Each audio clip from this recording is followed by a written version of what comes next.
नमस्कार शेतकरी बंधूंनो. Agriculture development trust संचलित कृषी विज्ञान केंद्र बारामती, कृषी ॲप आणि राष्ट्रीय अजैविक ताण व्यवस्थापन संस्था बारामती आयोजित आजच्या परिसंवादामध्ये मी तेजस्विनी उपाध्याय सर्व शेतकरी बांधवांचं स्वागत करते. कृषी ॲप नेहमीच फेसबुक लाईव्हच्या माध्यमातून नवनवीन व उपयुक्त असे परिसंवादाचे आयोजन करतच असते. याच अनुषंगाने आम्ही आज सर्वांना उपयुक्त जे वनशेतीमध्ये लागवड करण्याजोगे असे वेगळा विषय आज आम्ही घेऊन आलो आहे, ते म्हणजे वनशेतीमध्ये मिलिया डुबियाची लागवड. या संदर्भात आपण सविस्तर माहिती या परिसंवादाच्या दरम्यान घेणार आहोत. देशात देशात गेल्या दशकापासून मिलिया डुबियाची वनशेती म्हणून लागवड वाढू लागली आहे. ही एक देशी प्रजाती आहे. या व्यतिरिक्त पडीक जमीन लागवडीखाली आणण्याबरोबरच कार्बनचे स्थिरीकरण, जमिनीची सुपीकता वाढवणे आणि एकत्रितरित्या उत्पादन वाढवण्याची क्षमता या झाडामध्ये आहे. तर या परिसंवादादरम्यान आपण मिलिया डुबिया लागवड व्यवस्थापन म्हणजे रोप निर्मिती किंवा रोपवाटिका व्यवस्थापन कशी करायची, तसेच रोपे खरेदी करताना काय काळजी घ्यायची आहे, जमिनीची लागवड किंवा हवामान, जाती व त्याचे काय प्रकार आहेत, रोप लागवडीची काय वेळ आहे, तसेच ह्याच्यामध्ये आंतरपिकं कोणती घ्यायची, खत व पाणी व्यवस्थापन, तसेच ही तोडणी योग्य झाडांचे कालावधी काय आहे, त्याचा उत्पन्न व खर्च म्हणजे एकंदरीत अर्थशास्त्र काय आहे याबद्दल आपण या परिसंवादादरम्यान परिपूर्ण माहिती घेणार आहोत. या मिलिया डुबीचे परिपूर्ण मार्गदर्शन करण्यासाठी आपल्या सोबत आहे डॉक्टर संग्राम चव्हाण सर, शास्त्रज्ञ वनशेती, राष्ट्रीय अजैविक ताण व्यवस्थापन संस्था बारामती. तर सरांना मी विनंती करते की अशा या वेगळ्या विषयाची आणि आपण कृषी ॲपच्या माध्यमातून दरवेळेसच म्हणजे मागचा आपण टॉपिक पाहिला तर चंदन शेती असेल, तर ह्या वेगवेगळ्या टॉपिक कृषी ॲपच्या माध्यमातून शेतकऱ्यांपर्यंत पोहोचवता याबद्दल मी पहिल्यांदा तुमचा आभार मानते आणि आजच्या या परिसंवादाला तुमचं हे करते मी वेलकम करते आणि तुम्ही परिसंवादाला सुरुवात करते अशी मी विनंती करते. Thank you madam. नमस्कार शेतकरी मित्रांनो. आज आपण वनशेतीमध्ये मेलिया डुबिया तसं नाव बऱ्याच शेतकऱ्यांनी ऐकलं देखील असेल, काही लोकांनी शेती केलीही असेल किंवा काही लोकांच्या शेतामध्ये मेलिया डुबियाची झाडं असतील देखील. भरपूर काही गोष्टी असतात. जसं मी माझ्या तिसरं लेक्चर आहे कृषक ॲपच्या माध्यमातून मी प्रत्येक वेळी तेच म्हणतो की कोणत्याही गोष्टीचं बाजारामध्ये एखाद्या गोष्टीला जर मागणी असेल तर त्याच्याशी रिलेटेड भरपूर काही गोष्टी येत असतात. त्याचपैकी मेलिया डुबिया पण जसं म्हटलं तर चालेल की गेल्या 6-7 वर्षामध्ये भरपूर अशी नर्सरी जी रोपं विकणारी लोक आहेत ती लोक आली, त्यांनी मेलिया डुबिया बद्दल भरपूर मोठे मोठे क्लेम्स सांगितले. बऱ्याच लोकांनी याची लागवड केली आणि लागवड केल्यानंतर 3-4 वर्ष झाल्यानंतर सगळ्यांना मोठा प्रश्न पडतो, तो म्हणजे आता करायचं काय, विकायचं कुठं, कारण की रोपं विकणारी तर कुठं मिळत नाहीत ते किंवा जरी फोन करत असाल तरी ते काही फोन उचलत नाहीत. तर हा जनरली फक्त वनशेतीमध्येच शेतीमधल्या प्रत्येक गोष्टीमध्ये आहे. एक सांगायचं झालं तर कालच मी मसवडला जात असताना बिजवडी दहिवडीच्या शेजारी एका शेतकऱ्याच्या प्लॉटवरती पाहिलं तर त्यांनी डॉर्फ नारळाची रोपं लावलेली होती आणि ती रोपं अक्षरशः 12 बाय 10 फुटांवरती लावलेली होती. मग हसायचं की रडायचं हा एक मोठा प्रश्न येतो, कारण की आज या शेतीशी रिलेटेड संशोधन करत असताना भरपूर काही गोष्टी आम्ही पाहत असतो आणि स्वतः संशोधन करत देखील असतो. एखाद्या गोष्टीला लावण्यासाठी किंवा त्याच्यातून उत्पादन घेण्यासाठी त्याची एक पर्टिक्युलरली त्याच्या काही गोष्टी शास्त्रीयदृष्ट्या काही गोष्टी करणं गरजेचं असतं. ज्याच्यामध्ये अंतर असेल, आपली जमीन कशी आहे, त्या जमिनीमध्ये या गोष्टी येतील का, परत लावल्यानंतर कसं लावलं पाहिजे, कोणत्या जातीची रोपं आणली पाहिजे, जर जाती नसतील तर कोणत्या नर्सरीतून घेतली पाहिजे, ती नर्सरी ॲक्रेडिटेड आहेत का, असे भरपूर काही प्रश्न असतात. पण आपण काय करतो, युट्यूबवरती किंवा सोशल मीडियावरती कोणीतरी येतो आणि तुम्हाला मोठे क्लेम्सची आशा दाखवतो की याच्यातून कमी खर्चामध्ये. सगळ्यांचं सध्या असं झालेलं आहे की प्रत्येकाला जास्त ताण नको, ताप जास्त नको, कमी तापामध्ये ऊसासारखं एखादं पीक असं असतील की ज्याच्याकडून आपल्याला पैसा मिळेल. तर ह्या गोष्टीमध्ये आपण जास्त हे राहतो आणि आपण डिसिजन घेतो. रोपं भेटतायत, ठीक आहे, 30-40 रुपये, 50 रुपये. ज्यावेळी मेल्या डुब्या 2015-16 साली महाराष्ट्रामध्ये आलं त्यावेळी लोकांनी इव्हन 100 रुपयाला रोपं घेतली, 80 रुपयाला रोपं घेतली. पण ही रोपं सोप्या पद्धतीत देखील केली जाऊ शकतात किंवा भरपूर अशा काही सध्या नर्सरी आलेल्या आहेत ज्या रोपं आपल्याला देतात किंवा देत असतात. तर आपण ती रोपं कशी सिलेक्ट केली पाहिजेत, काय केलं पाहिजे, लावलं कशी पाहिजे, जमीन कशी असावी, अंतर किती ठेवावं, आपल्या महाराष्ट्रामध्ये बाजारपेठ कुठं आहे, बाजार आणि कोणत्या प्रकारासाठी बाजारपेठ आहे, त्याचबरोबर याच्यामधून किती उत्पादन आपल्याला साधारणतः मिळेल, ऑलरेडी काही लोकांनी हार्वेस्टिंग केलेलं आहे, त्यांना किती रुपये मिळालेले आहेत, ह्या गोष्टींचा आपण पाहणार आहोत. तर परत एकदा मी काही मेल्या डुब्या प्रमोट करायसाठी मी इथं लेक्चर देत नाही.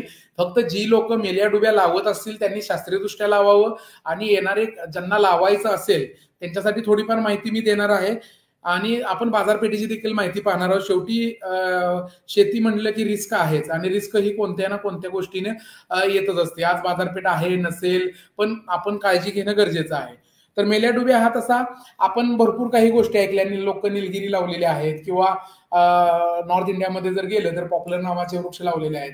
याचा महत्वाचा जो उद्देश असतो तो किंवा त्याचा उपयोग असतो तो जनरली आपल्याकडे पेपर उद्योग आणि प्लायवूड उद्योग. पेपर आणि प्लायवूडसाठी आपल्याला लाकूड लागतं आणि हे सध्याच्या काळामध्ये जर पाहिलं तर मोठ्या प्रमाणात लागतंय. आता जर भारताची रिक्वायरमेंट जर बघितली आपण प्लायवूडची तर साधारणतः 50 ते 60% पेक्षा जास्त मागणी आहे रॉ मटेरियलला, पण रॉ मटेरियल मिळत नाही अशी कंडिशन झालेली आहे. बऱ्यापैकी जर आपण बघितलं तर प्लायवूडच्या ज्या मोठमोठ्या इंडस्ट्रीज आहेत त्या आहेत साऊथ इंडियामध्ये बघितलं तर तामिळनाडूला आहेत, काही कर्नाटकमध्ये आहेत, नंतर नॉर्थ इंडियामध्ये जर पाहिलं तर हरियाणा, पंजाब आणि वेस्टर्न उत्तर प्रदेश. तर ह्या ठिकाणी आहेत आणि काही मोजक्या अशा सध्या गुजरातमध्ये मोठ्या प्रमाणामध्ये ही इंडस्ट्री येऊ लागलेली आहे. मग ही इंडस्ट्री येते कशा, याला कोणता माल लागतो? आता आपण बघितलं जसं मी सांगितलं निलगिरी, पण निलगिरी काही सर्व लोक लावत नाही. त्याच्याबद्दल देखील लोकांचं आहे की हे बाहेरचा प्रजाती आहे, याला लावल्यानंतर पाणी कमी होतं. आपण कधी आपल्याला वेळ मिळाला तर आपण निलगिरीवरती देखील बोलू की खरोखरच ते पाणी घेतं का किंवा नाही. पण त्याआधी मेल्या डुब्या हा एक निलगीर तसंच पॉप्युलर ह्या 2 परदेशी वृक्षांना पर्याय म्हणून स्थानिक वृक्ष प्रजातीचा उगम झाला. याचा उगम तसा बघितला तर जास्त म्हणजे जुना नाही. 2000 मध्ये बऱ्यापैकी म्हैसूर असेल किंवा सत्यमंगलम असेल किंवा कोईमुतूर असेल ह्या ठिकाणी ह्याची लागवडीची सुरुवात झाली. आणि लागवडीची सुरुवात कशी झाली, जंगलातून रोपं घेऊन यायचं आणि ते लावायचं, कारण की याचं लाकूड सरळ उंच वाढतं, विस्तार याचा वेगानं वाढणारी ही प्रजाती आहे. तशीच याची जी पानं आहेत ती असं दाट याची सावली पडत नाही, त्यामुळे जरी शेतीमध्ये लावली, बांधावरती लावली किंवा शेतीमध्ये लावली तरी सूर्यप्रकाश व्यवस्थितपणे खाली येतो. त्यामुळे आंतरपिकं घेणं हे सोपं होऊन जातं.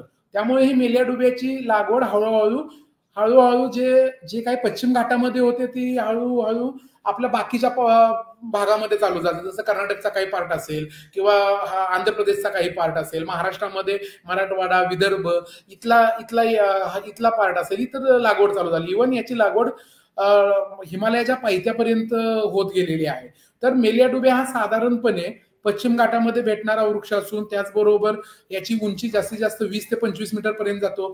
खोडाचा घेर जर बघितला 15-20 वर्षाच्या झाडाचा तर तो 1 मीटर ते 1.5 मीटर पर्यंतचा घेर होतो आणि ह्याला मेल्या डुब्या म्हणूनच ओळखलं जातं. तसंच ह्याची बाकीची देखील नाव आहेत. मलबार निम म्हणून देखील काही लोक ओळखतात, गोरा निम म्हणतात किंवा महानिम म्हणतात. आणि तामिळनाडूमध्ये जर मोस्टली तामिळनाडूमधून आलेल्या त्यामुळे मलाई वेंबू या नावानं देखील हे प्रचलित आहे. पण मोठ्या प्रमाणात ह्याला मेल्या या नावानं हे प्रचलित आहे. जसं मी सांगितले याची लागवड व्हावी लागली. तामिळनाडूमध्ये तामिळनाडू, कर्नाटक आणि थोडासा केरळचा पार्ट, ह्याची जी बाउंड्रीचा पार्ट आहे जो सत्यमंगलम, म्हैसूर वगैरे एरिया आहे, या ठिकाणी मोठ्या प्रमाणात हे नॅचरली उगवतात. मग तिथल्या काही लोकांनी त्यांच्या बांधावर लावले प्लायवूड साठी फर्निचर बनवण्यात वापरू लागले. आणि याची जर बघितली म्हणजे आयुष्यमान जर बघितलं, वेगवेगळ्या उपयोगासाठी वेगवेगळं आयुष्यमान आहे. आपण येणाऱ्या स्लाइडमध्ये बघणारच आहे. पण साधारणतः 12 ते 15 वर्षाची जी झाडं आहेत ती आपण फर्निचरसाठी वापरतो. 8 ते 10 वर्ष, 6 ते 8 वर्षाची जी झाडं आहेत ती प्लायवूड म्हणून वापरतो. 4 ते 5 वर्षाची झाडं आहेत ती पल्पवूडला वापरतो, किंवा आपण पेन्सिल इंडस्ट्री असेल किंवा जे इकोवाले प्रोडक्ट्स येत आहेत, म्हणजे त्याच्यामध्ये स्पून्स असतील किंवा अजून काहीतरी प्रोडक्ट्स आहेत जे कागदाचे प्रोडक्ट्स आहेत ते त्याच्यापासून बनवले जातात. तर ह्या झाडाचा सगळ्यात मोठा फायदा हा स्थानिक प्रजाती आहे. त्याचबरोबर पानझड होते बऱ्यापैकी. ऑक्टोबर नोव्हेंबर नंतर पानझड मोठ्या प्रमाणात होते. त्यामुळं त्यावेळी रब्बी मधलं पीक देखील आपण चांगल्या प्रकारे घेऊ शकतो, किंवा जी काही पानझड होते त्याचं लगेच याचं डिकॉम्पोजिशन होतं आणि ते आपले जे पिकं असतील किंवा जमिनीचं जे स्वास्थ्य असेल ते एकदम चांगलं करण्यासाठी होतं. तसंच कार्बाचं स्थिरीकरण सध्या आपण भरपूर ऐकतो की कार्बन फार्मिंग नाव ऐकतो, किंवा ग्रीन क्रेडिट असतो, कार्बन क्रेडिट ऐकतो की कार्बन आपण झाडं लावल्यानं कार्बन येतो. याच्यामध्ये देखील एक मोठ्या प्रमाणात चांगला विश्वासू असा शाश्वत वृक्ष म्हणून मेलेडुबियाला पाहिलं जातं. याचबरोबर भरपूर अशा योजना आहेत शासनाच्या. मी कालच योजना बघत होतो, महात्मा गांधी रोजगार हमी योजनेमध्ये देखील मोठ्या प्रमाणात आपण कृषी विभाग असेल किंवा सामाजिक वनीकरणचा विभाग असेल यांनी मेल्याडुबियाच्या लागवडीसाठी एक चांगली सबसिडी ठेवलेली आहे, ती देखील घेऊ शकतो. जास्तीत जास्त एका झाडाला 600 ते 700-750 रुपये 3 वर्षामध्ये मिळतात. तर ह्या गोष्टी ह्या मेल्याडुबियाबद्दल आहे. आता याची आपण शेती, याला हवामान कसं लागतं, त्याचबरोबर मृदा कशी लागते हे बघणार आहे. जसं सांगितलं की हे उष्णकटिबंधीय भागातील आहे, निम सदाहरित आहे, म्हणजे हे कम्प्लिटली पानझडी प्रकारातून येतं. याची पानं प्रत्येक वर्षी बऱ्यापैकी झडत असतात. काही ज्या प्रजाती आहेत ते ऑक्टोबर नोव्हेंबर डिसेंबर पर्यंत झडतात. काही स्पेसिस आहेत म्हणजे याच्यामध्ये काही हे आहेत ते बऱ्यापैकी फेब्रुवारी मार्च या महिन्यामध्ये पानं झडतात. प्रामुख्याने जर याची लागवड बघितली तर आपण बऱ्यापैकी पश्चिम घाटामधला स्थानिक वृक्ष आहे हा.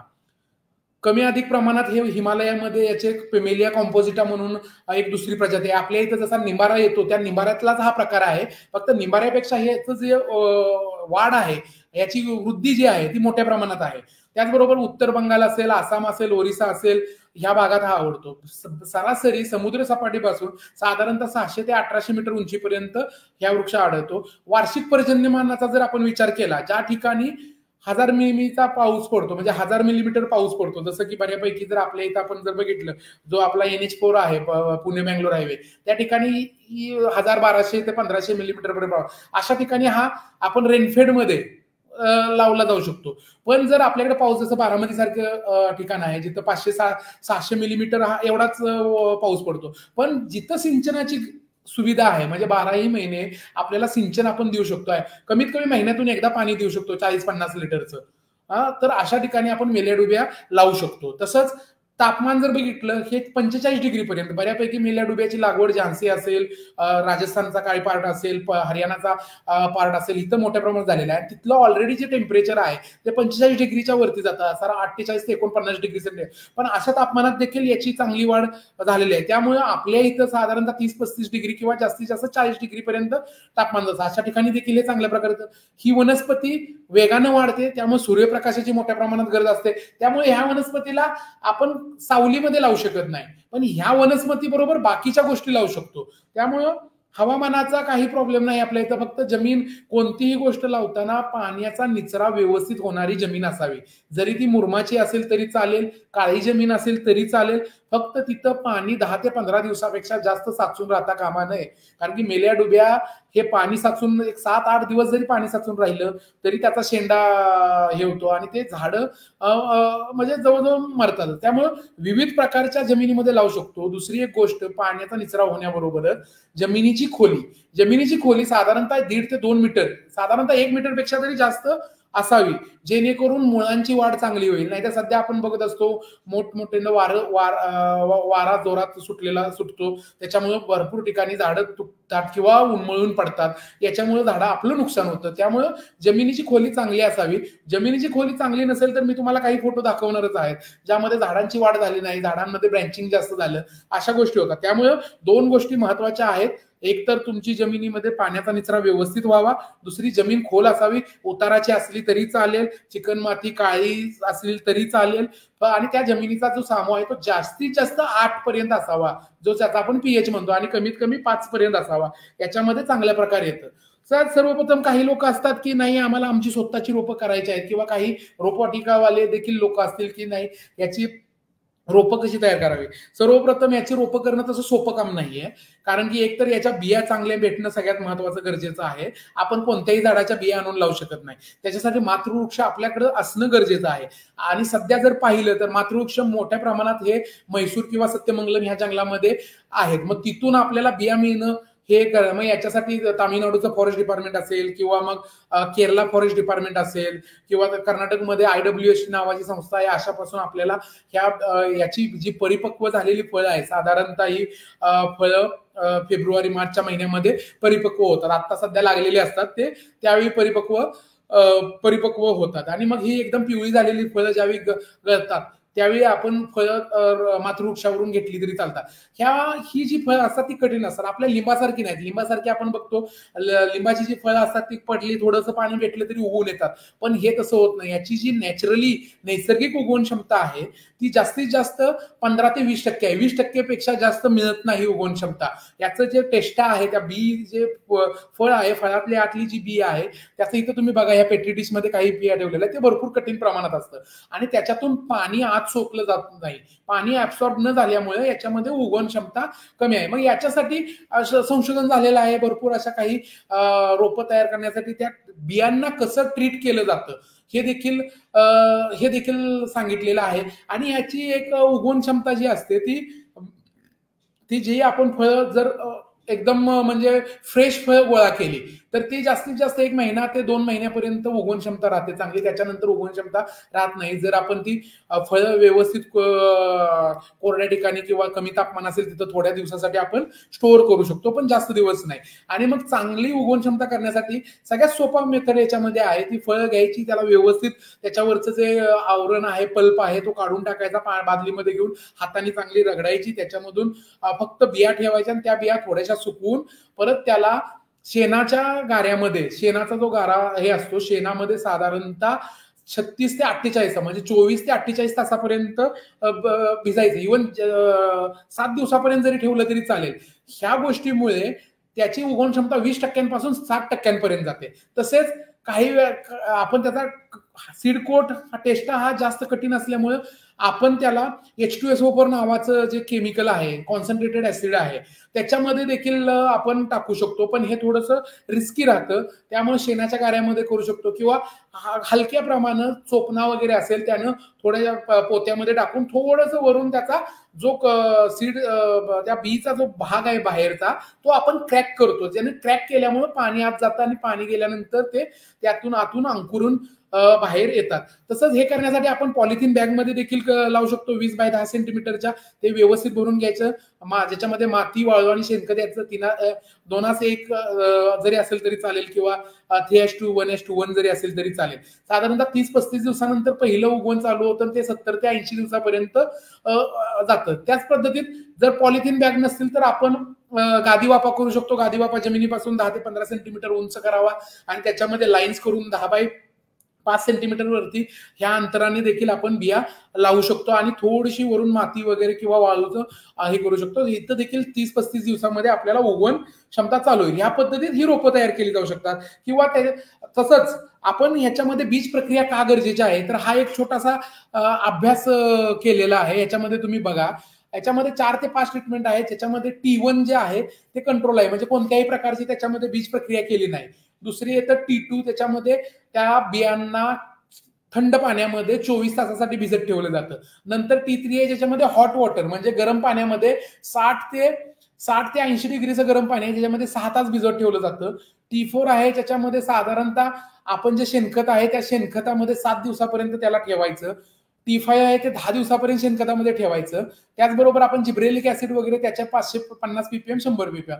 तर ह्याच्यामध्ये पाहिल्यानंतर असं जाणवतं की T4 जी आहे, जी शेणखतामध्ये 7 दिवसापर्यंत जर ठेवल्यानं उगवण क्षमता चांगल्या प्रकारे वाढते. त्यामुळे ही आपण सोपी मेथड आहे जी करू शकतो.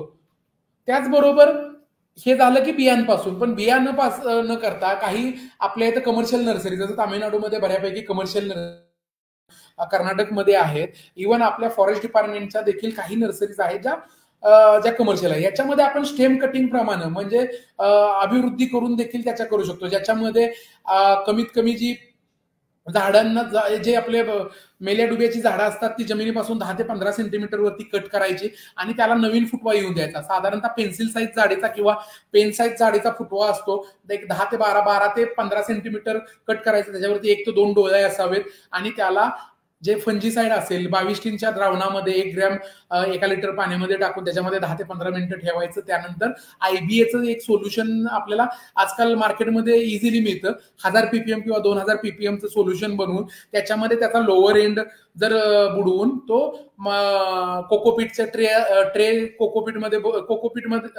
कोकोपीट भरून त्यामध्ये जरी लावलं तरी 15-1 दिवसामध्ये ह्युमिडिटी ह्या दिवसामध्ये ज्यावेळी पावसाळा चालू होतो अशा वेळी त्याच्यातून कोंब बाहेर येऊ शकतात. तर ही एक चांगल्या प्रकारे ज्याच्यामध्ये 70-75% आपल्याला हे मिळतं. त्याचबरोबर मिनी नोडल कटिंग देखील आहे, हे कमर्शियली आहे. याच्यामध्ये आपण 1 मीटर स्क्वेअरच्या एरियामधून साधारणतः 4 ते 5,000 रोपं बनवू शकतो. याच्यामध्ये आपल्याला स्टेजिंग करावं लागतं, म्हणजे बेड्स करावे लागतात, जे अर्ध्या कापलेल्या ज्या सिमेंटेड पाईप्स असतात त्यामध्ये किंवा मोठेसे असे टँक पॉट्स घेऊन सिमेंटेड त्याच्यामध्ये काही मेल्या डुब्याची जी चांगली झाडं आहेत ते चांगल्या रिसर्च ऑर्गनायझेशन कडून आणून तुम्ही ते साधारणतः 15 बाय 10 सेंटीमीटर वरती लावू शकता. लावल्यानंतर व्यवस्थित इस्टॅब्लिश झाल्यानंतर 2 महिन्यानंतर जमिनीपासून 10 सेंटीमीटर वरती तुम्ही एक कट मारा. कट मारल्यानंतर त्याला वेगवेगळ्या मोठ्या प्रमाणात स्प्राउटिंग येईल. ते स्प्राउटिंग साधारणतः आपण जी आपल्या पेनमध्ये जी काही एकदम छोट्या प्रमाणात, जसं इथं तुम्ही बघत असाल फोटोमध्ये, ह्या पद्धतीत त्याचा अपायकल फक्त काढून घ्यायचं. साधारणतः 4 ते 5 सेंटीमीटर लांबीचं, 5 ते 7 सेंटीमीटर लांबीचं असावं. त्याला IBAच्या द्रावणामध्ये ट्रीट करायचं आणि जिथं आपलं ह्युमिड फॉगर्स वगैरे लावलेले आहेत किंवा मिस्ट चेंबर आपल्याकडे असेल तर त्या ठिकाणी कोकोपीटच्या ट्रेमध्ये कोकोपीट भरलेलं असेल तिथं ते लावायचं. साधारणतः पहिल्यांदा स्प्राउट्स होतात, रूट्स 15-1 दिवसामध्ये चालू होतात, पण ते जे हरितगृह असेल किंवा जी आपले मिस्ट चेंबर असेल त्याच्यामध्ये साधारणतः जे टेम्परेचर असेल ते 30 ते 35 डिग्री सेंटीग्रेड आणि सापेक्ष जी आर्द्रता असते तिथली ह्युमिडिटी ती 85 ते 90 असल्यानंतर साधारणतः 15 दिवसामध्ये त्याला मूळ येतं, 30 दिवसामध्ये ते हार्डनिंगला जातं. अशा पद्धतीमध्ये 1 मीटर स्क्वेअर मधून आपण 4 ते 5,000 झाडं बनवू शकतो. आता ही कशी बनवायची ते इथंही जी मी मेथड सांगितली त्याचा हा प्रोटोकॉल आहे. मी तुम्हाला एक छोटासा व्हिडिओ दाखवतो, त्याच्यामध्ये तुम्ही बघा. याच्यामध्ये जी झाडं लावलेली असतात 15 ते 10 सेंटीमीटर मध्ये, त्याचा कोवळा पार्ट वरचा घ्यायचा 1-2-3 महिन्यामध्ये आणि त्याच्यामधून 5 ते 7 सेंटीमीटर लांबीचा शेंडा घ्यायचा आणि त्या शेंड्याला 22 टीनच्या द्रावणामध्ये टाकून 10 मिनिटं ठेवायचं. इथं ट्रीट केल्यानंतर इथून घेऊन IBAच्या त्याचा लोअर पार्ट जो खालचा पार्ट आहे तो IBAने ट्रीट करायचा आणि कोकोपीटच्या याच्यामध्ये लावायचा. साधारणतः 15-20 दिवसामध्ये मुळं येतं आणि 30-35 दिवसामध्ये ते स्प्राउट्स होऊन तयार होतं आणि ह्याला मग आपण हार्डनिंगसाठी आपण हे करतो. आपण परत एकदा पाहू हे आणि याच्यामध्ये प्रत्येकी 2 महिन्याला तुम्ही रोपं तयार करू शकता. हा सगळ्यात मोठा ऍडव्हान्टेज आहे. फक्त मिस्ट चेंबर लागतो कारण की तिथं कंट्रोल्ड ह्युमिडिटी आणि टेम्परेचर आणि पाणी प्रत्येकी 15 ते 20 मिनिटाला फॉगर 2 मिनिटासाठी चालू करावा लागतो, जेणेकरून आर्द्रताचं प्रमाण व्यवस्थित असेल तर मोठ्या प्रमाणामध्ये याच्यामध्ये स्प्राउटिंग होते.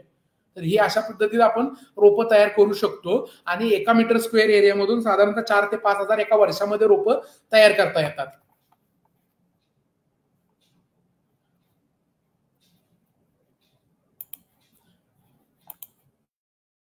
तर आता लागवडीकडे आलो. त्यासाठी सगळ्यात महत्वाचं आहे की सिलेक्ट करावं.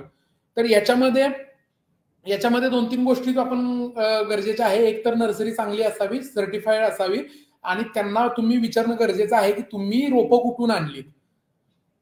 रोपं क्या तुम्ही स्वतः तयार केली असेल तर बी कुठून आणलं, चांगल्या शाश्वत लोकांकडून बी घेतलेलं आहे का, ज्यांच्या म्हणजे त्या विश्वासावरती, कारण की हे आपण साधारणतः 6-7 वर्ष आपण आपल्या जमिनीवरती ठेवणार आहे, त्यामुळे ते सगळ्यात महत्वाचं आहे. नंतर नर्सरीतून रोपं घेताना कमीत कमी ते 6 ते 8 महिन्याचं रोप असावं.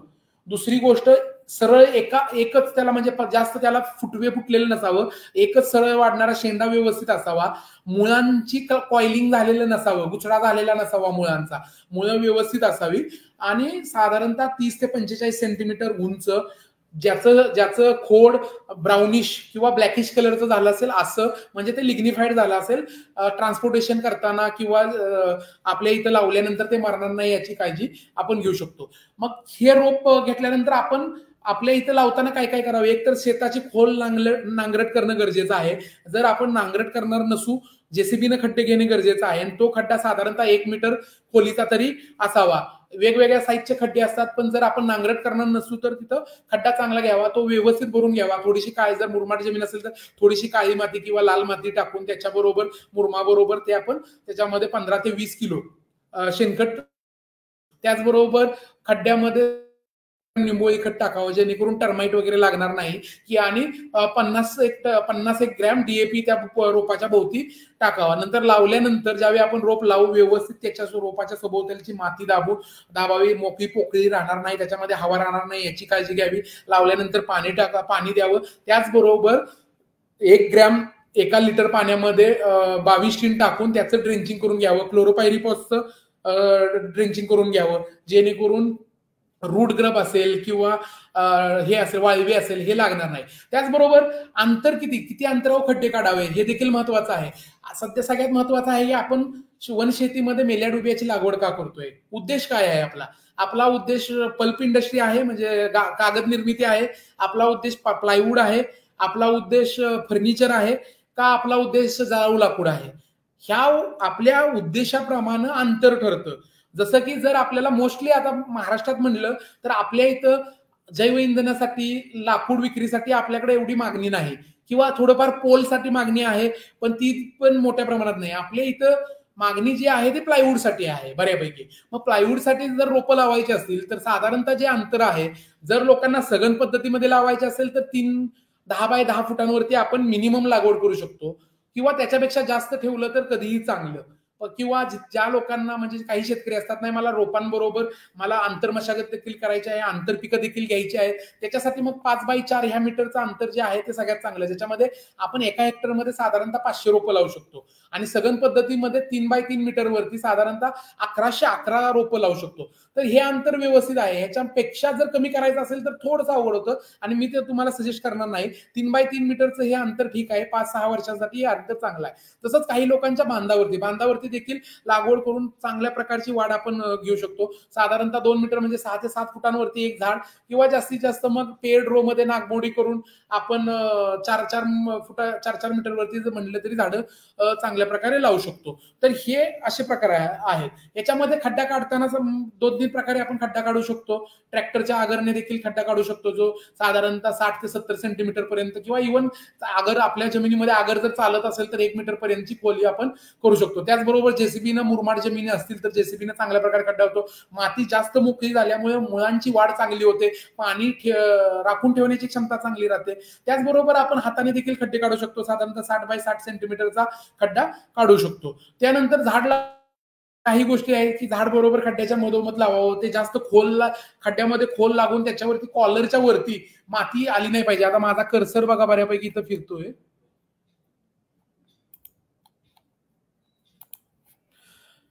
इथं प्रत्येक झाडाचा कॉलर असतो, तो कॉलर जनरली मोकळ्या हवेत हवा खेळती राहिली पाहिजे कॉलरच्या शेजारी. त्यामुळे जरी खड्डा आपण 1 मीटरचा काढला तरी खड्डा भरून घेऊन त्याच्यामध्ये रोप लावावं, हे करावं. आणि रोप लावल्यानंतर दोन्ही हाताने किंवा दोन्ही पायाच्या मध्ये ते रोप देऊन थोडंसं हलकं प्रेस करावं, जेणेकरून हवा मोकळी असेल ते निघून जाईल. तर ह्या गोष्टी आपण करू शकतो. झाडं जर आपण रोपं जर मोठी घेतली असतील 2 फूट उंचीची किंवा 3 फूट उंचीची, तर आपल्याला कळकाची काठी किंवा बाकी काहीतरी स्टेकिंग म्हणून लावणं गरजेचं राहतं. त्याचबरोबर आता पाणी आणि खत व्यवस्थापन सगळ्यात मोठं गरजेचं आहे. जर आपण पावसाळ्यामध्ये ज्यावेळी पाऊस चालू आहे अशा वेळी रोपं लावली तर त्याला विशेष असं पाणी देण्याची गरज लागत नाही. पण जर आपण रोपं लावली, पाऊसच नसेल तर तो पाणी देणं गरजेचं आहे, जेणेकरून आणि रोपं सहसा संध्याकाळच्या वेळेस, सायंकाळच्या वेळेस लावावी. त्याचबरोबर पावसाळ्यामध्ये ठीक आहे की पाऊस पडत असतो, पण आपल्याला असं वाटतं की 15-20 दिवस पाणीच नाही, पहिल्या वर्षी काळजी घेणं गरजेचं आहे. व्यवस्थित पाणी देणं, आठवड्यातून एकदा तरी पाणी देणं गरजेचं आहे, जेणेकरून चांगली दर्जेदार वाढ त्या रोपांची रोपांची होईल. त्याचबरोबर ज्यावेळी हिवाळा किंवा उन्हाळा याच्यामध्ये कमीत कमी 20 ते 25 दिवसातून एकदा तरी पाणी देणं गरजेचं आहे. आंतर पीक जर आपण घेत असेल तर विशेष असं पाणी देण्याची गरज लागत नाही, कारण की आपण जे काही आपण त्याच्यामध्ये लावणार आहे, शेतीची पिकं जे घेणार आहे त्या पिकांना आपण खत देत असतो, पाणी देत असतो, त्याच्यामुळे त्यांना विशेष असं देण्याची गरज नाही. पण जर सघन पद्धतीमध्ये असतील तर साधारणतः प्रत्येक वर्षी पहिल्या वर्षी 25 ते 30-50 ग्रॅम पर्यंत एनपीकेचं मिश्रण आपण देऊ शकतो किंवा डीएपी टाकू शकतो आणि प्रत्येक वर्षी 100 ग्रॅम असं करून ते जशी वाढ होईल तसं वाढवू शकतो. जर आंतर मशागत घेत असेल तर आपण जिथं समजा 100 किलो युरिया टाकणार आहोत तिथं 125 किलो युरिया टाकावा, जेणेकरून तो काही युरिया आपण झाडांना देईल. ह्या पद्धतीत जर केलं तर चांगल्या प्रकारे होईल. ड्रिप इरिगेशन असेल तर आठवड्यातून साधारणतः 3-4 तास तरी पाणी त्याला चालवलं जाईल. 2 ड्रिपर लावा, जेणेकरून पाणी कमी पडणार, कारण शेवटी ही आपण वजनावरती झाडं विकणार आहोत. पाणी देणं गरजेचं आहे, पण बाकी पिकांपेक्षा कमी लागतं. आपल्याकडे जर कमी पाणी असेल तर महिन्यातून एकदा देखील तुम्ही देऊ शकता. त्याचबरोबर वनशेतीमध्ये घ्यावायचे आता हे तुम्ही 2 फोटो बघा. या 2 फोटोमध्ये एक कर्जत जामखेडचा पहिला फोटो आहे वरचा, माझा कर्सर जिथं फिरतोय तिथे बघा. वनशेती म्हणजे हे काही सोन्याचं पिल्लू नाही. जर एकदा लावलं, खड्डे काढले, झाडं आणली, लावलं म्हणजे आपल्याला पैसे मिळतील. जसं ते युट्यूबला कोणी सांगितलं असेल की 50 लाख मिळतील किंवा 1 करोड मिळेल एका हेक्टर मधून, तसं कधीही होत नाही. कोणतीही गोष्ट करताना आपल्याला व्यवस्थित शास्त्रीयदृष्ट्या करणं तरी गरजेचंच आहे. कमीत कमी पहिल्या वर्षी व्यवस्थित काळजी घेणे गरजेचं आहे. तिथं किती तण असेल तर तण काढलं पाहिजे, एकदा दोनदा आंतरमशागत केली पाहिजे, जेणेकरून तिथली हवा खेळती राहील. ज्याच्यामुळे थोडंफार पाणी देखील दिलं पाहिजे. एक तर रोपं आणताना चांगली आणली पाहिजेत. जर तिथं शेळ्या वगैरे येत असतील तर त्याचा बंदोबस्त करणं गरजेचं आहे. त्यामुळं रोपं लावल्यानंतर वर्षभरात कमीत कमी 1 ते 2 खुरपण्या देणं गरजेचं आहे. रोग आणि कीड येतात, त्याच्यामुळे काहीतरी आपल्याला इन्सेक्टिसाइड असेल किंवा निंबोळी अर्क असेल हे आपल्याला मारलं पाहिजे त्याच्यावरती. त्याचबरोबर काही वेळा ज्यावेळी रोपं आपण जास्त जवळ लावतो त्यावेळी काही ठिकाणी त्याला फुटवे फुटतात, ते फुटवे काढणे गरजेचं आहे. त्याचबरोबर समजा आपण 5 बाय 5 फुटांवरती रोपं लावली असतील आणि आपण ती रोपं प्लायवूड किंवा मग जसं आपण म्हणलं की टिंबर इंडस्ट्री असेल, फर्निचरसाठी लावत असू तर ते लाकूड गाठमुक्त मिळण्यासाठी, सरळ वाढण्यासाठी, गुणवत्ता त्याची चांगली येण्यासाठी आपल्याला विरळणी करणं गरजेचं राहतं. पण जर तुम्ही प्लायवूडसाठी 10 बाय 10 फुटांवरती रोपं लावली असतील तर विशेष असं आपल्याला छाटणी करणं किंवा विरळणी करणं काही गरजेचं आहे. छाटणी करताना देखील छाटणी व्यवस्थित केली पाहिजे. जे काही आपण कुऱ्हाड वापरणार आहोत किंवा प्रूनर वापरणार आहोत तो व्यवस्थित असावा, त्याच्याकडून साल निघली नाही पाहिजे, एकदम क्लिअर चांगला असा कट घेतला पाहिजे. आणि बऱ्यापैकी छाटणी करताना कमीत कमी रोपांची उंची 1-3 मीटरपेक्षा जास्त असावी आणि 3 मीटरपेक्षा जास्त असेल तर खालून जास्तीत जास्त 30% छाटणी केली जावी आणि साईडला जे काही कोंब येत आहेत ते काढावे. आता हे बघा, याच्यामध्ये खालचा फोटो, याच्यामध्ये बघा एक तर त्यांनी छाटणी केली नाही, एक तर त्यांचं जे मटेरियल भेटलेलं होतं ते असंच कोणत्या तरी नर्सरीकडून घेतल्यामुळे हा विदर्भातला फोटो आहे. त्याच्यावरती जास्त ब्रँचेस आलेले आहेत, गाठी दिसत आहेत आणि या गाठी असल्यानंतर त्याच्यापासून विनियर्स व्यवस्थित निघत नाहीत. प्लायवूडमध्ये जे विनियर्स लागतात त्यामध्ये त्याची सालीसारखा तुकडा निघतो, तो व्यवस्थित निघत नाही. त्याच्यामुळे व्यवस्थित चांगल्या नोन नर्सरीकडून रोपं घेणं गरजेचं आहे. त्याचबरोबर हा एक दुसरा फोटो बघा. कालच मी एका ठिकाणी मसवडला गेलो होतो, तिथे एक मला प्लांटेशन यांनी चंदनाबरोबर मेल्या डुब्या लावलेला होता. तर मेल्या डुब्याची रोपं बघा, साधारणतः हे 3-3.5 वर्षाचं प्लांटेशन आहे, 4 वर्ष होतील जवळजवळ. तर अजिबात मेल्या डुब्या चांगला आलेला नव्हता. हे लातूरमध्ये सुसाट आहे या नर्सरींचा. म्हणजे ते कुठून रोपं आणतात, कुठून आणतात, कशी आणतात आणि ती शेतकऱ्यांना देतात, 40-50 रुपयाला रोप देतात. अक्षरशः त्यांना म्हणजे आपण जरी म्हणलं फसवेगिरी होते तर ते फसवेगिरी म्हणलं तरी होतं. त्यामुळे जुनाईन ज्या नर्सरीचा चांगला ऍक्रेडिटेशन मिळालेला आहे किंवा फॉरेस्ट डिपार्टमेंटचे असतील किंवा एखाद्या संशोधन केंद्राचे असेल, एखाद्या वनशास्त्र महाविद्यालयाच्या नर्सरी असेल, तर अशा ठिकाणून तुम्ही हे घेणं गरजेचं आहे, जेणेकरून तुमच्याकडे माल व्यवस्थित चांगला येईल.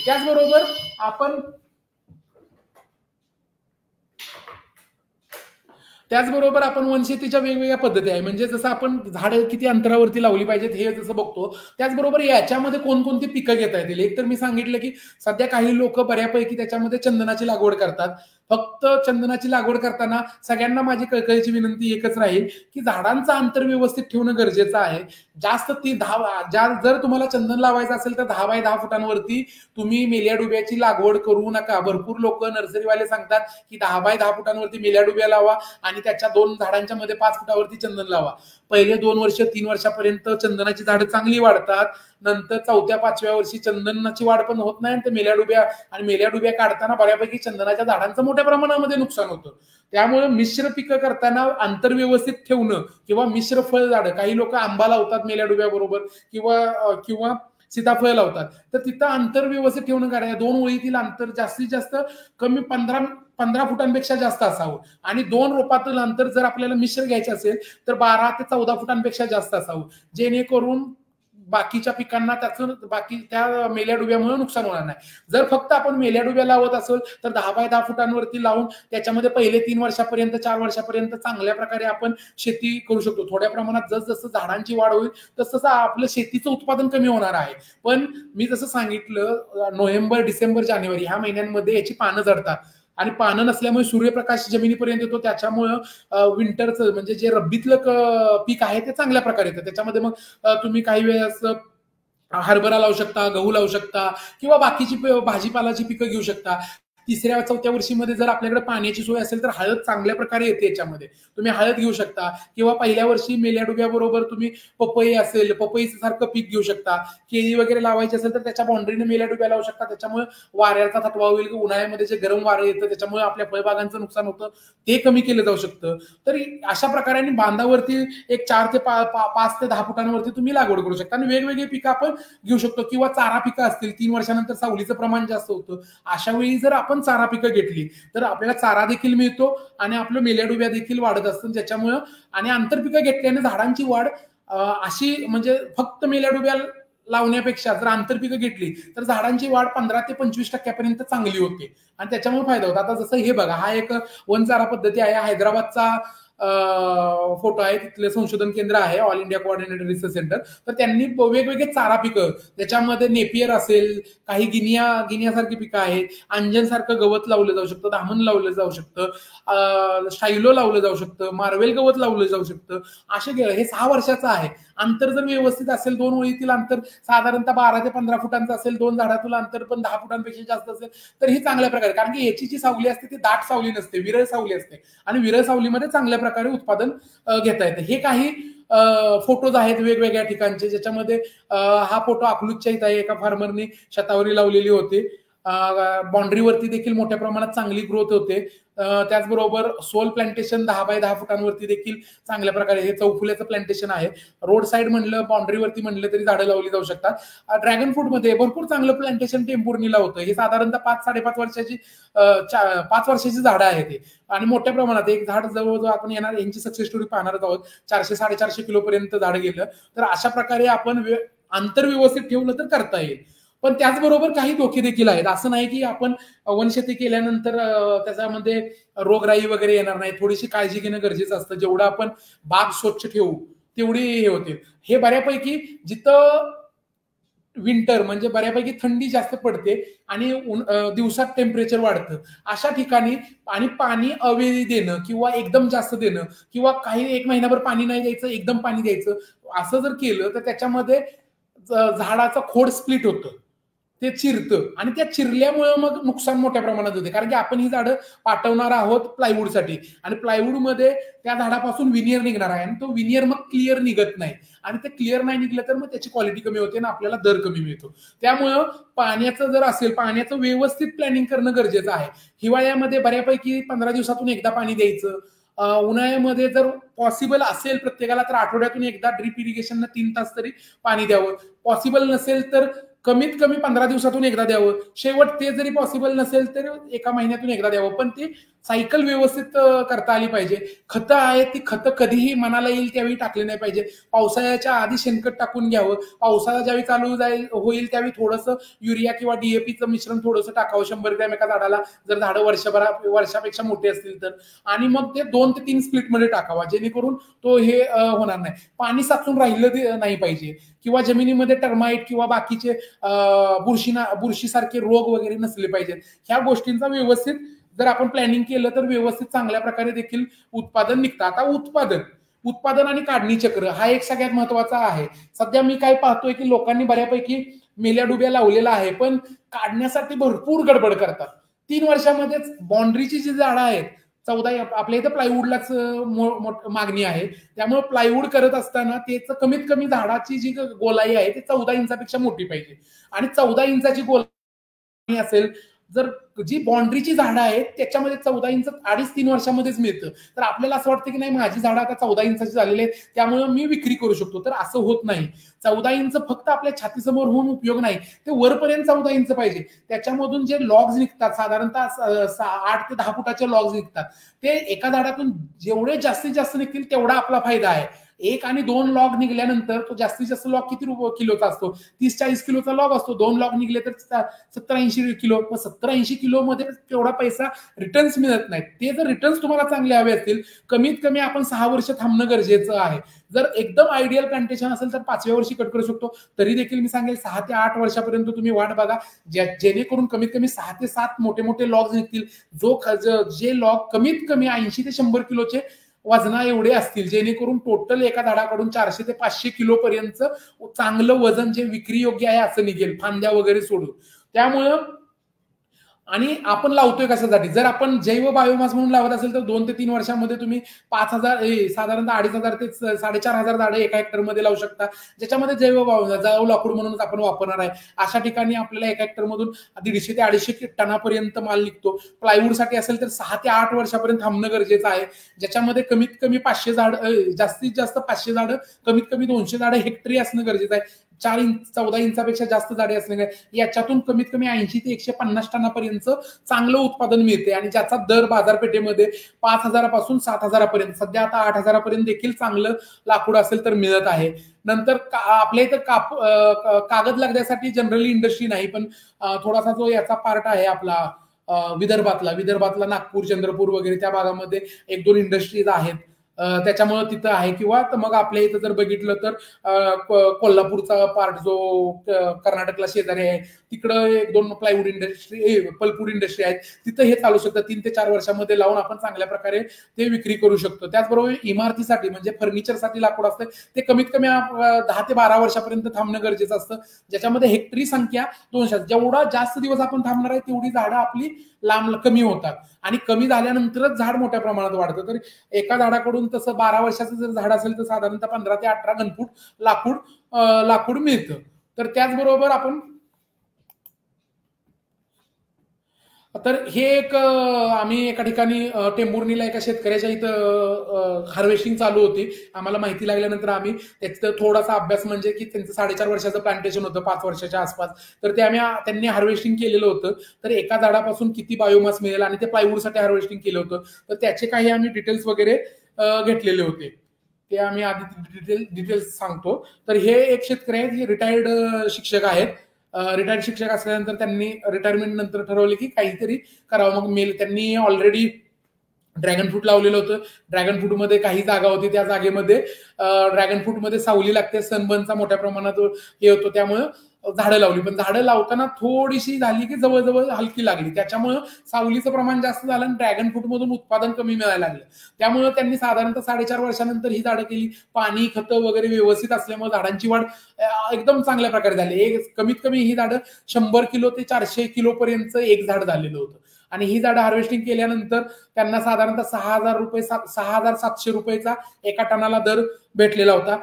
83 टनापर्यंत उत्पादन मिळालेलं होतं. झाडं थोडीशी 2 ओळीतील कमी होतं अंतर, पण 2 झाडातलं अंतर कमी होतं, पण 2 ओळीतलं जास्त अंतर होतं. आणि यांना साधारणतः 5.5 लाखापर्यंत पैसे भेटलेले होते. तसंच एक गव्हर्नमेंटचं हे इकॉनॉमिक्स आहे मेट्रोपोलाइन, जिथं कर्नाटक, तामिळनाडू मधलं, ते हे सांगतात की जर 450 झाडं असतील आणि साधारणतः 6 ते 7 वर्षानंतर त्याचं हार्वेस्टिंग करत असू, तर नेट जे प्रॉफिट आहे ते साधारणतः 11.93 म्हणजे 12 लाखापर्यंत आपल्याला त्याच्यातून पैसे भेटू शकतात नेट.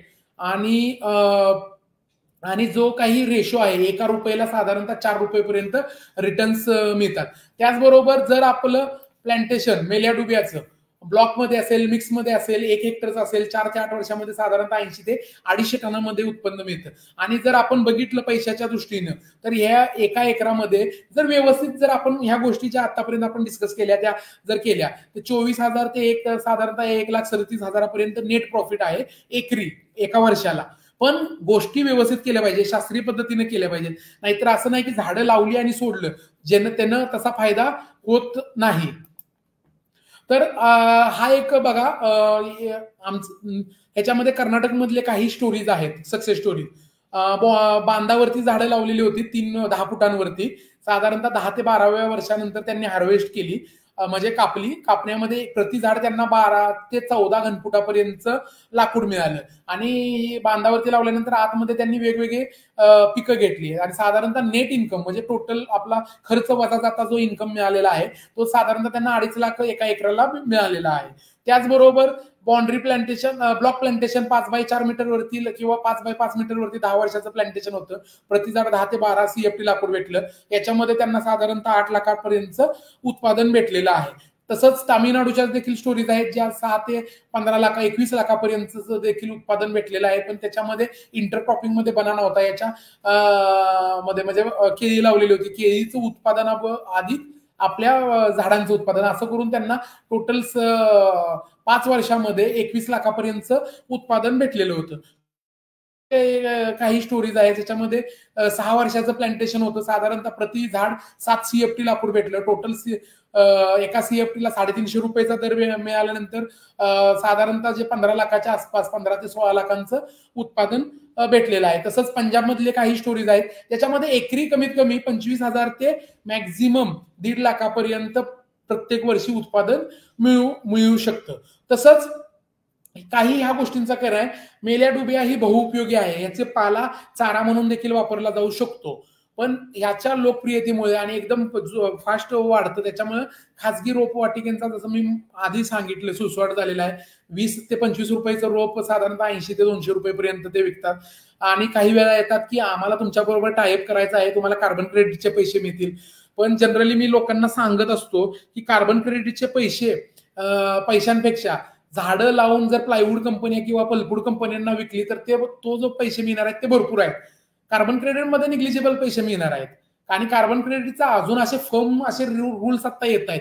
गव्हर्नमेंटनं ग्रीन क्लायमेट प्रोग्राम म्हणून एक नवीन घेऊन आलेला आहे. सध्या ह्या वर्षी ते फॉरेस्टच्या जमिनीवरती राबवत आहेत. पुढल्या वर्षीपासून आपण शेतकऱ्याला देखील कार्बन क्रेडिटचा फायदा मिळू शकेल. त्याचे काहीतरी आता सध्या रूल्स येत आहेत. त्यामुळे वनशेतीमध्ये जर आपण कोणी काही लावत असू, म्हणजे आज मेल्याडुबी असेल, चंदन असेल, सागवान असेल, बांबू असेल, नंतर महोगनी सारखी झाडं असतील, झाड कोणतंही वाईट नाही. पण ते कशासाठी आपण लावतोय, काही आपण नक्की काय करणार, आपली तेवढी थांबण्याची कॅपॅसिटी आहे का? 3 आणि 4 वर्षामध्ये काही तयार होत नाही. पल्पवूडला होतं पण पल्पवूडचं आपल्याकडे प्लांटेशन आहे. तर त्यामुळे शेतकऱ्यांनी ह्या गोष्टी व्यवस्थित विचार करणं गरजेचं आहे आणि त्याच्या पद्धतीत तुम्ही करू शकता. तर हे होतं. काही प्रश्न असतील तर आपण घेऊ. आणि त्याचबरोबर मी माझा कॉन्टॅक्ट नंबर देखील शेअर करेन.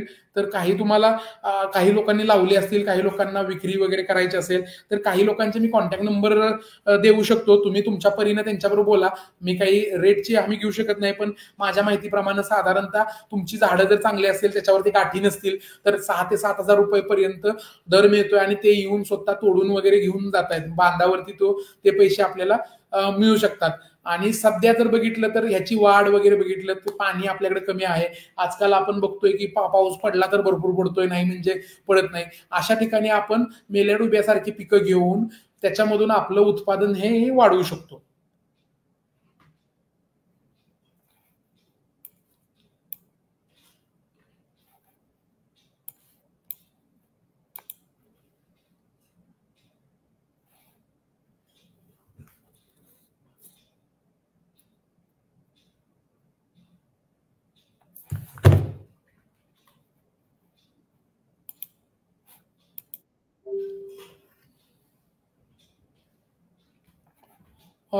चालेल, आपण प्रश्न घेऊ. एक प्रश्न अभिजित उमेश यादव यांनी विचारलेला आहे, चंदन व मेल्याडुबिया लागवड पूरक आहे का? शास्त्रीय दृष्ट्या जर आपण करत असू तर पूरक आहे, पण फक्त मेल्याडुबिया चंदनाबरोबर लावून चालणार नाही. चंदनाबरोबर माझे तुम्ही आधीचे देखील व्हिडिओ युट्यूबला आहे, त्याच्यामध्ये तुम्ही बघा. मेल्याडुबिया हा पण याच्या आयुष्यमान 4 ते 5 वर्षाचा आहे, म्हणजे आपण 4 ते 5 वर्षासाठी किंवा 6 वर्षासाठी लावतो. त्यामुळं अंतर व्यवस्थित ठेवणं गरजेचं आहे. आणि मेल्या चंदनामध्ये वेगवेगळ्या होस्ट राहतात. एक पहिला होस्ट राहतो जो आपण पॉट होस्ट म्हणतो, तो साधारणतः चंदन जिथे लावतो त्याच बेसिनमध्ये लावतात. दुसरा होस्ट असतो इंटरमिजिएट होस्ट, त्याच्यामध्ये आपण मेल्या डुब्या जनरली लावतो, तो साधारणतः 5 ते 6 फुटांच्या अंतरामध्ये लावतो. आणि तिसरा असतो तो लॉंग टर्म असतो, साधारणपणे 14-15 वर्षापर्यंत तो होस्ट असतो, जो कमीत कमी 3 ते 5 मीटरच्या अंतरामध्ये येतो. ह्यांचं जर व्यवस्थित असेल तर मेल्या डुब्या लावू शकतो. पण मेल्या डुब्या लावल्यानंतर हार्वेस्टिंग करताना प्रॉब्लेम होतो, त्यावेळी आपल्या झाडांवरती पडून ती काही वेळा झाडाचा शेंडा वगैरे तुटणं ह्या गोष्टी होतात. त्यामुळं ती काळजी घेणं गरजेचं आहे. पण आपण जर 3 होस्ट लावत असू वेगवेगळे, तर मेल्या डुब्या हा चांगला होस्ट आहे, काही प्रॉब्लेम नाही त्याच्याबद्दल. विकी कदम इनामदार, मधमाशी पोळ तयार करते का? पक्षी घरटी बांधतात का? जनावरे खातात का? कार्यावर जसं मी सांगितलं हे स्थानिक प्रजाती आहे, ह्या सगळ्या गोष्टींसाठी ते पूरक आहे. आणि असं काही नाही, एक व्हॉट्सअपला ते लोक मेसेज फिरत असतात की परदेशी वृक्ष लावल्याने हे होतंय ते होतंय. जिथं ज्या वृक्षापासून 4 रुपये मिळत असतील, तो जरी परदेशी असला तरी लावण्यासाठी काही नाही. पर्यावरणाची सगळ्यांनाच आहे. सध्या काय कोणतं जरी झाड लावलं तरी कार्बनचं स्थिरीकरण करतं, त्यामुळे तसं काही नाही.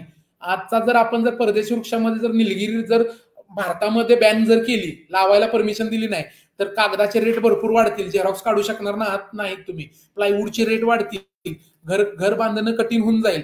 तर त्यामुळं त्या गोष्टी नसतात. तो पर्यावरण हा वेगळा इश्यू आहे. आपण इथं शेतकऱ्याचं उत्पादन कसं वाढेल, आणि शेवटी कोणतंही जरी झाड लावलं तरी ते कार्बन स्थिरीकरण करणार आहे, जमिनीचा पोत सुधारणार आहे, त्यामुळे तो प्रॉब्लेम नाही. आणि मेल्या डुब्या हे स्थानिक प्रजाती आहे, त्यामुळे त्या सगळ्या गोष्टी तुम्हाला मिळणारच आहेत. गुरेढोरे आणि डुक्कर खातात का? हा मोठा इश्यू आहे याच्यासाठी. गुरं खातात त्याचा, कारण की मी जसं सांगितले चांगला चारा पण आहे, हे आपल्या निंबाऱ्यासारखं आहे. चारा चांगला आहे. डुक्कर काही वेळेस याच्या मुळे वगैरे देखील खातात, जिथं पाण्याचं दुर्भिक्ष आहे त्या ठिकाणी हे खातात, त्यामुळं हा प्रॉब्लेम होतो, जनावरांचा प्रॉब्लेम होतो.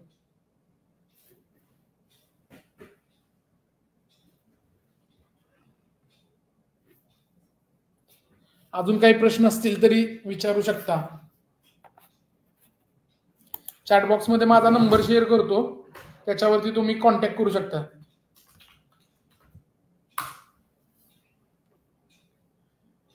9889038887 9889038887.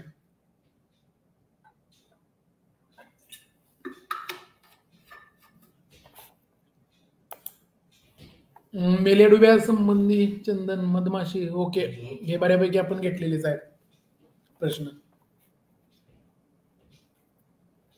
अजून काही प्रश्न असतील तरी विचारू शकता. मी बांधावरती 4 वर्षाआधी 100 झाडे लावली आहेत, पण जनावरे ठेवतच नाहीत. बरोबर, तेच म्हणतो, कारण याची पानं वगैरे खातात. पहिले झाड उंच होईपर्यंत एक साधारणतः 2 ते 3 मीटरपेक्षा जास्त गेलं की काही होत नाही. त्यावेळी लावण्यासाठी मग तुम्ही थोडंसं जनावरांना वगैरे हे करू शकता, किंवा मग त्याच्या साईडला थोडंसं कुंपण वगैरे, तर ते प्लॅस्टिकचं वगैरे मिळतं, ते कुंपण करू शकता, किंवा छोटं तारांचं देखील हे मिळतं, ते थोड्या दिवस लावायचं, जेणेकरून मग त्याचं काही म्हणजे साल वगैरे असेल किंवा पानं वगैरे त्याचा शेंडा वगैरे तोडणार नाही. पण हे चांगल्या प्रकारे वाढतं, याची वाढ चांगली होते. आणि सध्या गुजरातमधून मोठ्या प्रमाणात मागणी आहे. गुजरातचे आपल्या इथं काही लोक देखील त्यांनी काही कंपन्यांना इथून माल घेऊन जातात, त्यामुळे होतं. 3-4 वर्षापूर्वी मी मान्य करतो दर नव्हता. इव्हन मी 2021 मध्ये त्या सरांच्या प्लांटेशन मध्ये गेलो, त्यांनी स्वतः झाडं तोडली, स्वतः पाठवलं, त्यांना साधारणतः 3.5 रुपये एकाच किलोला भेटले. पण सध्याचं मी आता भरपूर 2-3 वेळा लोकांशी कॉन्टॅक्ट केलेला आहे, त्यांच्या बांधावरती गेलेलो आहे, काही लोकांनी विकली, साधारणतः 6,500-7,000 रुपये टनाने त्यांनी झाडं दिलेली आहेत, जी स्वतः लोक येतात आणि घेऊन जातात. त्यामुळं तो इश्यू राहिला नाही. सध्या एक चांगलं शाश्वत म्हणलं तरी मेल्या डुब्या आहे. फक्त रोपं घेताना काळजी घ्या, एवढंच.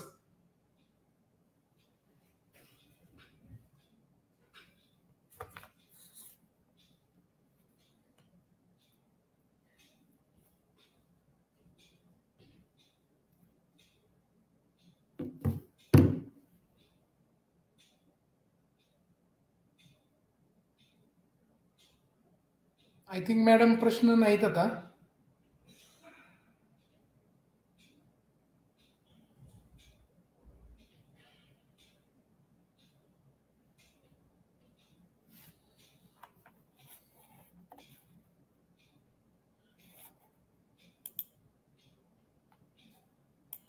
ओके, एंड करूया, चालेल.